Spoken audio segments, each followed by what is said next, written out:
Hello, my name is Ece. Today I'm going to do a pasta for dinner. First, I can take the ingredients. Ingredients are pasta, butter, salt and oil.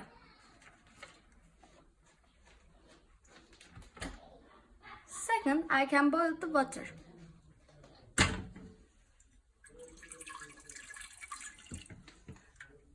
And I can add the pasta and salt.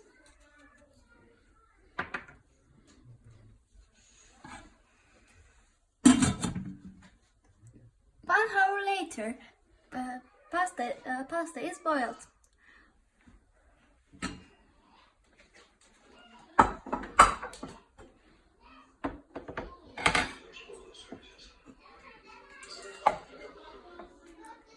After that, I can add the oil.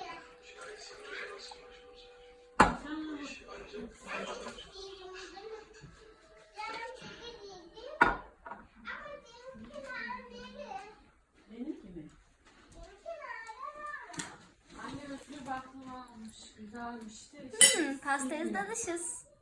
Thank you for listening to me and enjoy your meal.